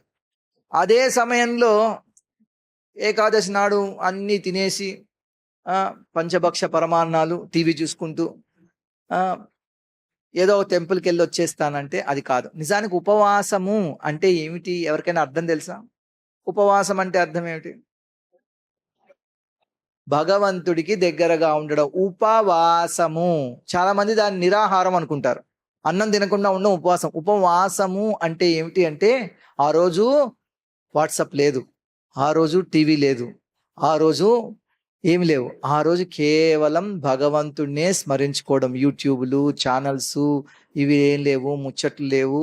ఆ రోజు ఎక్కువ సమయం భగవంతుణ్ణి సేవించడం, కీర్తించడం. ఇంకా మొత్తము ఆ రోజంతా కూడా సేవిస్తే మంచిది. ఇంకా కొన్ని చోట్ల చెప్తున్నారు రాత్రి కూడా పడుకోకండి చేయండి అంటున్నారు. పండరిపూర్ వెళ్తే మీరు ఇప్పటికి కూడా పండరిపూర్లో రాత్రంతా నిద్రపోరు ఏకాదశి రోజు. నేను ఒకసారి ఏకాదశి రాత్రి వెళ్ళి అక్కడ ఒక రూమ్ తీసుకొని నేను పడుకొని నిద్రపోతున్నాను. వాళ్ళు కీర్తన చేస్తూనే ఉన్నారు. నేను ఇదేదన్నా ఒకళ్ళు ఇద్దరు చేస్తున్నారు అనుకున్నా. తర్వాత నేను చూశాను కొన్ని వందల మంది చేస్తున్నారు. నేను కూడా లేచి కిందకి వచ్చాను, చూశాను. తర్వాత ఎక్కడ తిరిగినా అందరూ చేస్తున్నారు. అక్కడ నాకు అర్థమైంది ఇదేంటంటే, ప్రతి ఏకాదశి రోజు ఇలాగే ఉంటుంది. ఇక్కడ మీకు తెలుసో లేదో, మన తెలంగాణలో కూడా పాండురంగ క్షేత్రం, పాండురంగ మందిరం అని ఒకటి ఉంది, పాండురంగ ఆశ్రమం. అక్కడ కూడా వాళ్ళు ఏకాదశి రాజు మొత్తం 24 గంటలు హరే రామ హరే రామ రామ రామ హరే హరే, హరే కృష్ణ కృష్ణ కృష్ణ హరే హరే మంత్రం 24 గంటలు చేస్తారు, ఉపవాసం ఉంటారు ఇక్కడే. అలా భగవంతుడికి దగ్గరగా ఉండడమే. సరే, ఏకాదశి రాజు ఏదో ఉండలేకపోతే శాస్త్రం ఏం చెప్తుందంటే, గర్భిణీ స్త్రీలు కానీ, పిల్లలు కానీ, వృద్ధులు కానీ, రోగిష్ఠులు కానీ ఉపవాసం ఉండలేరు. కాబట్టి వాళ్ళ కోసం ఏదో పాలు కొద్దిగా, ఆ తర్వాత పళ్ళు తినచ్చు అని చెప్పారు. సరే, మనం ధాన్యం తినద్దు అన్నారు కదా అని రాజ్గిర్ ఆట, తర్వాత sabudana, bhagar rice, buckwheat rice, ఇట్లా ఒక 10, 20, 30 రకాలు చేసుకొని రోజు తినేదానికంటే ఎక్కువ క్యాలరీస్ తింటున్నాం అనుకోండి, అదేం ఉపవాసం. ఒక ఆమె, ఒకసారి మేము అమెరికాలో వెళ్ళాము, ఒక మాతాజీ వాళ్ళ ఇంటికి. మాతాజీ, ప్రభుజీ వాళ్ళ పిల్లలు ఉన్నారు, నేను ఒక మహారాజు గారు వెళ్ళాము. అప్పుడు ఏకాదశి ఆ రోజు ఆమె మొత్తము ఇల్లంతా చూపిస్తుంది మాకు. ఇగో మా ఇల్లు ఇది, మా కిచెన్ ఇది, ఇది గెస్ట్ రూమ్, ఇది బెడ్రూమ్. ఆ తర్వాత ఇంకో కిచెన్ ఉంది. ఇది ఏకాదశి స్పెషల్ కిచెన్. ఇక్కడ ఏకాదశి రోజే మేము ఏకాదశి రోజు అన్ని ఆ కిచెన్లో ఉండకుండా ఇక్కడే వండుకుంటాం. మహారాజు గారు చూశారు కొద్దిసేపు. మాతాయితో చెప్పారు, అమ్మా నీకు ఏకాదశి వంటగది ఉంది కానీ నీకు ఏకాదశి చైతన్యం లేదు అన్నారు. అంటే ఆ రోజు కూడా ఎట్లెట్లా తినాలని చెప్పి ఆమె ఏం చెప్తుందంటే, నేను ధాన్యం లేకుండా ఎట్లెట్లా బజ్జీలు చేయాలి, ఎట్లెట్లా పిజ్జాలు చేయాలి, ఎట్లెట్లా రొట్టెలు చేయాలి, ఎట్లా రీసెర్చ్ చేసి దాని మీద ఒక సపరేట్ కిచెనే పెట్టేశానని చెప్పింది. ఆమె చెప్పారు, ఏకాదశి యొక్క లక్ష్యము, ఏకాదశి యొక్క ఉద్దేశము ధాన్యం లేకుండా అన్ని రకాలు వండుకొని తినడం కాదమ్మా, ఆ రోజు భగవంతుని కీర్తించడము. నీకు ఏకాదశి కిచెన్ అయితే ఉంది కానీ ఏకాదశి బుద్ధి లేదు తల్లి, ఏకాదశి చైతన్యం లేదు అని తిట్టారు. అట్లా అది కూడా మనం గుర్తుపెట్టుకోవాలి. అంతేగాని ఎంతసేపు ఒకవేళ ఉపవాసం ఉండి పొట్టగాల్చుకుంటూ ఇట్లా ఉండి, నిజానికి తపస్సు అందరూ చేయాలి. చెప్పాను కదా, మనం రోగిష్లమైన, గర్భిణులమైన, చిన్నపిల్లలమైన, వృద్ధులమైన లేకపోవచ్చు, మిగతా వాళ్ళందరికీ తపస్సు చేసే శక్తి భగవంతుడే ఇచ్చాడు. మానవ శరీరం కష్టపడగలిగింది. చూడండి, మన ఇంట్లో ఎవరైనా ఒకళ్ళు చనిపోతే ఎవరైనా భోంచేస్తారు? ఎవరింట్లో అయినా ఎవడు భోంచేయడు. శవం తీసుకెళ్లేదాకా, దహనం చేసేదాకా ఉండగల శక్తి అందరికి ఇచ్చాడు భగవంతుడు. మన ఇంట్లోనే కాదు, ఒక్కోసారి పక్కింట్లో జరిగినా కానీ మనం తినం. కానివ్వండి, కార్యక్రమం అవనివ్వండి అని చెప్తాం. వాళ్ళు వెళ్తారు శ్మశానానికి, అవన్నీ చేస్తారు, అందిస్తారు. మన అమ్మాయి పెళ్లి జరుగుతూ ఉంటుంది, మనకు ఆకలి వేస్తుందా? లేదు. అరే వచ్చిన వాళ్ళందరికి పెట్టాలి, వాళ్ళకి అవి చూడండి, ఇవి చూడండి, ఇవి చూడండి, ఇంకా కొద్దిసేపట్లో అమ్మాయి వెళ్తుంది, పంపించాలి, ఇది చేయాలి, అవే చేస్తుంటాం. ఎప్పుడో తర్వాత తింటాం, అందరు వెళ్ళిపోయిన తర్వాత. ఎందుకు చేయగలుగుతున్నాం? అది మన భావన సేవలో మనం నిమగ్నమైపోయి. అలాగే భగవంతుడి సేవలో మనము నిమగ్నమైతే మానవ శరీరానికి ఉపవాసం చేసే, నిర్జల ఉపవాసం చేసే శక్తి భగవంతుడు ఇచ్చాడు. కానీ కొంతమంది ఉపవాసం చేసి కూడా సరిగ్గా భగవంతుడిని సేవించకుండా వాళ్ళు ఏమనుకుంటున్నారంటే, కొంతమంది నిర్జల ఉపవాసం చేస్తారు ప్రతిసారి, పక్కన వీళ్ళు చూడండి, వీళ్ళు తక్కువ స్థాయి భక్తులు, వాళ్ళేమో బక్వీడ్ బజ్జీలు వేసుకొని తింటున్నారు, సాబుదానా ప్రసాదం చేసుకొని తింటున్నారు, నేనైతే ఏమీ తినకుండా నిర్జల ఉపవాసం ఉన్నాను చెప్తా ఉంటారు. ఆయనకు కూడా ఒకసారి మహారాజు వారు చెప్పారు, ఇంకో మహారాజు వారు ఆయనకి, అయ్యా నీ శరీరం ఉపవాసం చేస్తోంది, నీ అహంకారం చేయట్లేదు. అహంకారం వాళ్ళు చేయట్లేదు, నేను చేస్తున్నా ఉపవాసం అనుకుంటున్నావు కదా, అహంకారం. నీ అహంకారం ఉపవాసం చేయట్లేదు, నీ శరీరం మాత్రమే ఉపవాసం చేస్తోంది, వృధా అటువంటి ఉపవాసం అని చెప్పారు.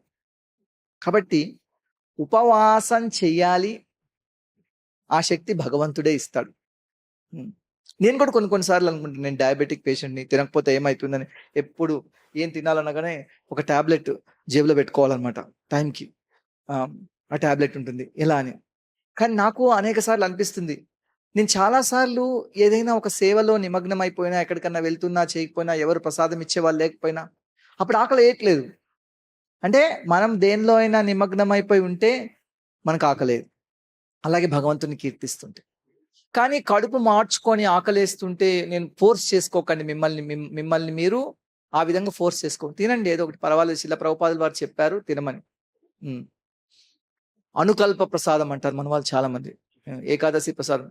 మా ఇంటికి వచ్చిన వాళ్ళు, ఇదేం ఉపవాసం అండి మీరు, ఉపవాసం అని చెప్తారు, పొద్దున్న తింటున్నారు, మధ్యాహ్నం తింటున్నారు, సాయంత్రం తింటున్నారు, 3 పూటలు తింటున్నారు, రోజు తినేదానికంటే ఎక్కువ తిరుగుతున్నారు, రోజు 1 గ్లాస్ పాలు తాగితే వాళ్ళు 4 గ్లాసులు పాలు తాగుతున్నారు, స్వీట్లు తింటున్నారు, అన్ని తింటున్నారు, ఇదేం ఉపవాసం ఇస్కాన్ వాళ్ళు అని వాళ్ళు అడుగుతారు. కనీసం బంధువులు వచ్చినప్పుడు ఉపవాసం అంటే జాగ్రత్తగా ఉండండి, లేకపోతే వాళ్ళు పోయి వేరే వాళ్ళకి ఏం చెప్తారో తెలియదు కదా. యా అట్లే. హరే కృష్ణ. చెప్పండి చివరి ప్రశ్న.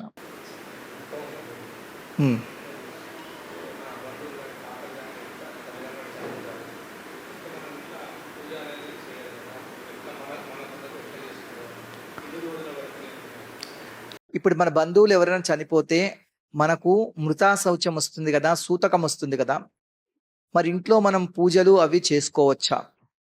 ఇంకా చాలా మంది ఏం చేస్తుంటారు తెలుసా ఈ మధ్య కాలంలో, మా బంధువులు చనిపోయారు, నేను గుట్టకు రాను. ఎన్ని రోజులు అని అడిగా అనుకోండి, 1 సంవత్సరం అంతా. ఆ తర్వాత మా బంధువులు చనిపోయారు, ఇంట్లో దీపం పెట్టద్దు. ఎన్ని రోజులు అంటే సంవత్సరం.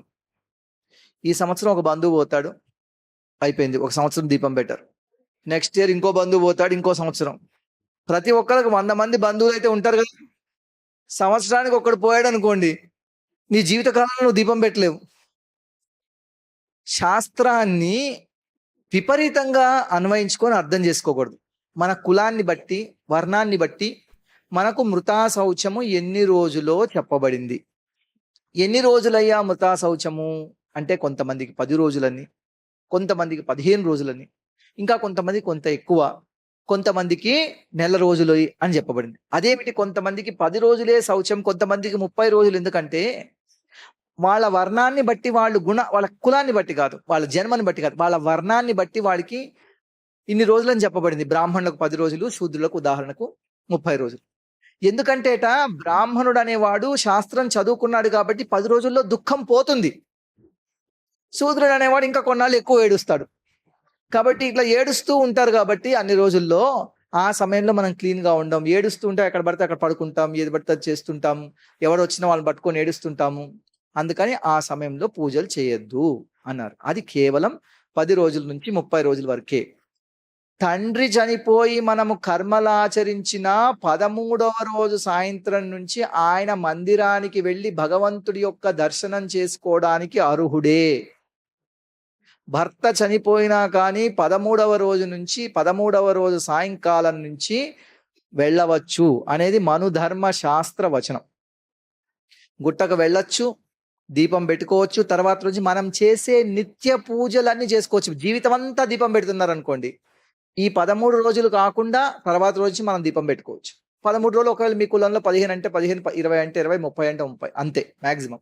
కానీ ఆ సమయంలో కూడా ఏం చేయొచ్చు అంటే వేరే మన వాళ్ళని పిలిచి, స్నేహితుల్ని, పక్కింటి వాళ్ళతోటి దీపం పెట్టుకోవచ్చు. చాంటింగ్ మాత్రం మానకూడదు. చనిపోయినప్పుడు కూడా భగవద్గీత చదువుకోవచ్చు, చాంటింగ్ చదువుకోవచ్చు, పురాణాలు చదువుకోవచ్చు. ప్రత్యేకించి గరుడ పురాణం, భాగవత పురాణం ఎవరైనా చనిపోతే కూడా చదువుతారు. చనిపోయే ముందు, చనిపోయిన తర్వాత, చనిపోతున్నప్పుడు కూడా భగవద్గీత, భాగవతం చదువుకోవచ్చు. ఈ మధ్య టౌన్షిప్ లో ధనేష్ ప్రభు, ధనుంజయ సుమిత్ర ప్రభు అని ఒక జయపతాక్ మహారాజ్ డిసైపుల్ ఉన్నారు. వాళ్ళ నాన్నగారు మరణించబోతున్నారని తెలిసి మేము కీర్తన చేస్తున్నాము. కీర్తన వింటూ వింటూ వింటూ ఆయనకు ప్రాణం పోయింది. ఎంత అదృష్టం అది. చూడండి, సహజంగా మనం అంత అదృష్టవంతులం కావచ్చు భక్తుల దయ వల్ల. కాబట్టి ఒక సంవత్సరం అంతా వెళ్ళకూడదు అనేది కరెక్ట్ కాదు. ఏ మందిరానికైనా మనం వెళ్ళొచ్చు, దర్శనం చేసుకోవచ్చు. ప్రత్యేకించి పూజలు చేయకండి. కావాలంటే సహస్రనామార్చనలు ఇటువంటివి చేయకూడదు, అది చేయకండి. హోమం చేయకండి, కానీ చేయొచ్చు. తర్వాత ఇంట్లో మనకు పురోహితులు ఉన్నారనుకోండి, పురోహితులు వాళ్ళ విగ్రహాలను ఆరాధించవచ్చా అంటే ఈ 15 రోజులు అయిపోయిన తర్వాత ఆరాధించవచ్చు, తప్పులేదు. ఎందుకంటే పురోహితులకు చెప్పారు, తర్వాత పూజారులకు వాళ్లకు ప్రత్యేకమైన కొన్ని ఇచ్చారనమాట. ఏమిటి? ఇంట్లో విగ్రహాలను ఆరాధించవచ్చు, మందిరంలో కూడా వాళ్ళు ఆరాధించవచ్చు అని వాళ్లకు కొన్ని ఎక్సెప్షన్స్ ఇచ్చారు. మనం కూడా ఇంట్లో విగ్రహాలు ఉంటే రోజు పూజ అంతకితం చేసుకుంటూ ఉంటే ఈ 15 రోజులు అయిపోయిన తర్వాత చేసుకోవచ్చు, తప్పులేదు. అంతేగాని మనము వాళ్ళు చెప్పారు వీళ్ళు చెప్పారు, చాలా మంది గుట్ట మీదకి వెళ్ళకూడదు, ఏ శాస్త్రంలో లేదు ఇది. ఇలా ఒక సంవత్సరం మందిరానికి వెళ్ళకుండా, భక్తుల్ని కలుసుకోకుండా, భగవంతుడి యొక్క నామం కీర్తన వినకుండా ఉంటే ఇంట్లో, తర్వాత ఇంకో బంధువు పోతుంటే మనకు భగవంతుడితో పూర్తిగా సంబంధమే తెగిపోతుంది, భక్తులతో సంబంధం తెగిపోతుంది. కాబట్టి ఇటువంటి తప్పుడు అభిప్రాయాలను ఇవి శాస్త్ర విరుద్ధమైనవి, శాస్త్ర సమ్మతమైనవి కాదు. వీటిని మీరు పరిగణనలోకి తీసుకోకండి. హరే కృష్ణ. ఒక చివరి ప్రశ్న మాతాజీ.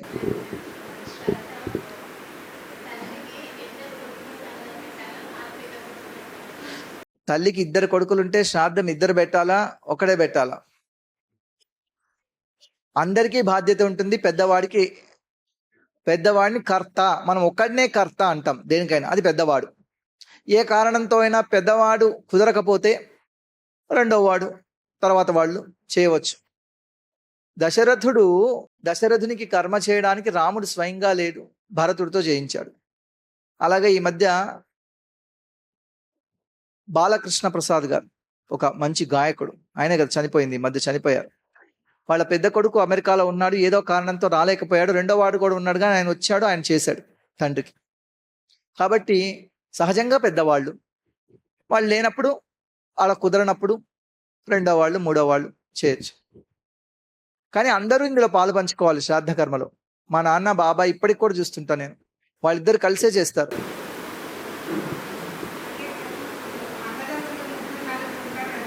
ఆ.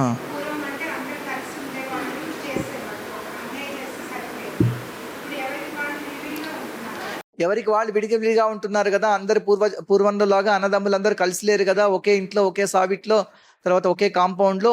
మరి ఇప్పుడు ఎలా చేయాలని కనీసం ఆ రోజులైనా కలుసుకోండి. అమ్మ చనిపోయిన రోజు, నాన్న చనిపోయిన రోజైనా కలుసుకొని కనీసం అందరు కలిసి చేసుకుంటే అది బాగుంటుంది. వాళ్ళు మనం పిలవకపోయినా మనం వాళ్ళని పిలవచ్చు. మా పెదనాన్నగారు చనిపోయి చాలా సంవత్సరాలు అయింది. ఇప్పుడు 100వ సంవత్సరం. మేము బంధువులం అందరం కలుసుకున్నాం. మొన్న మొత్తం బంధువులు అందరం కలుసుకున్నాము. మంచిగా ఆయన శత జయంతి ఉత్సవాన్ని నిర్వహించాం. అట్లాగే ప్రతి సంవత్సరం నాడు పిలవచ్చు. మేము మా అత్తయ్యలందరినీ పిలుస్తాం, మా బాబాయిని పిలుస్తాం. మా పెదనాన్నగారు జీవించి ఉన్న రోజులు కూడా ఆయన పెద్దవాడు, ఆయన చేసుకోలేడు వాళ్ళ ఇంట్లో అని ఆయనను కూడా ఆహ్వానించేవాళ్ళు. కాబట్టి మనం వాళ్ళని పిలవడం ధర్మం. వాళ్ళు మనం పిలవకపోయినా మనం వాళ్ళని పిలుద్దాం. కలవలేని పరిస్థితులు ఎవరికి వాళ్ళు చేసుకోండి అంతే. వాళ్ళు మనం పిలవట్లేదు, వాళ్ళు చేస్తున్నారో చేయలో మనకు తెలియట్లేదు, మనమే చేసుకోవాలి. ఇంకా చాలా మంది ఏమంటారంటే, మా నాన్న మంచి భక్తుడండి, మా నాన్న వైకుంఠానికి వెళ్ళిపోయాడు, ఆయనకి ఇవన్నీ అవసరం లేదు, ఇవన్నీ ఎందుకు అంటున్నారు. అయ్యా, ఇది ఆయనకు కాదు, ఆయనకి ఎంత ముఖ్యమో నీకు అంతే ముఖ్యం. ఇది మన విద్యుక్త ధర్మం. ఇది మనల్ని సనాతన ధర్మం శ్రాద్ధం అందరికీ చెయ్యాలి అని చెప్పింది కాబట్టి మనం చేశారు. దుర్మార్గుడు రావణుడు చనిపోయిన తర్వాత రాముడు స్వయంగా విభీషణుడు చెప్తున్నాడు, వెళ్ళు మీ అన్నకు శ్రాద్ధ కర్మ నిర్వర్తించు అని. హిరణ్యకశిపుణ్ణి గోళ్లతోటి చంపేసిన తర్వాత నరసింహుడు ప్రహ్లాదుడికి చెప్తున్నాడు, వెళ్ళు నీ తండ్రికి ఉత్తరోత్తర కర్మలు నిర్వహించు అని. సత్రాజిత్తు కొడుకులు లేరు, సత్యభామ ఒక్కతే కూతురు. సత్రాజిత్తు మరణిస్తే కృష్ణుడు సత్రాజిత్తు మనవడు సత్యభామ కొడుకు తన కొడుకుని ఆయనకు ఉత్తరోత్తర కర్మలు నిర్వహించడానికి పంపించారు. శ్రీ చైతన్య మహాప్రభు వారు కనిపించకుండా పోయిన వాళ్ళ అన్నయ్యను ఎక్కడో మరణించుంటారు అని తెలుసుకొని వాళ్ళ నాన్నకు గయా శ్రాద్ధం నిర్వహించడానికి ఆయన స్వయంగా గయ వెళ్ళారు. కాబట్టి రాముడు, కృష్ణుడు, చైతన్య మహాప్రభు, నరసింహస్వామి వీళ్ళు శ్రాద్ధ కర్మల్ని ప్రోత్సహించారు. మనం తప్పకుండా చేయాలి. ఒకవేళ వాళ్ళు భగవంతుడే మరి స్వయంగా సంహరిస్తే హిరణ్యకశిపుడికి మోక్షం రాదా? వచ్చింది. అయినా ఆయన ప్రహ్లాదుడికి చెప్పాడు, ఎందుకంటే అది విద్యుక్త ధర్మం కాబట్టి. అదేవిధంగా రావణుడిని రాముడు స్వయంగా చంపాడు, రావణుడికి మోక్షం రాదా? వస్తుంది. అయినా ఆయన చేశారు. ఆడపిల్లలు ఉన్న వాళ్ళు ఎలా చెయ్యాలి? అమ్మ, ఆడపిల్లలకి మగపిల్లలు ఉంటారు కదా, వాడు కర్త, మనుమడు కూడా లేడనుకోండి, ఎవరో దాయాదుల్లో ఆయనకు కొడుకు వరుస అయ్యేవాడిని తీసుకురావచ్చు. ఒకవేళ అది కూడా కాకపోతే ఇక కొన్ని మార్గాలు ఉన్నాయి. తర్వాత ఇవాళ రేపు బ్రాహ్మణులకు దక్షిణ ఇచ్చి వాళ్ళ ద్వారా చేయించడం ఉంది. ఆ బంధువుల్లో ఎవరో ఒకళ్ళని కర్తగా కూర్చోబెట్టి వాళ్ళ ద్వారా చేయడం ఉంది. అది మన ప్రతి వర్ణాల్లో, ప్రతి కులంలో ఈ కొన్ని పద్ధతులు ఉన్నాయి. ఆ పద్ధతులను బట్టి మనం చేయొచ్చు. హరే కృష్ణ. శ్రీకృష్ణార్పణమస్తు. హరే కృష్ణ కృష్ణ కృష్ణ హరే హరే, హరే రామ రామ రామ హరే హరే.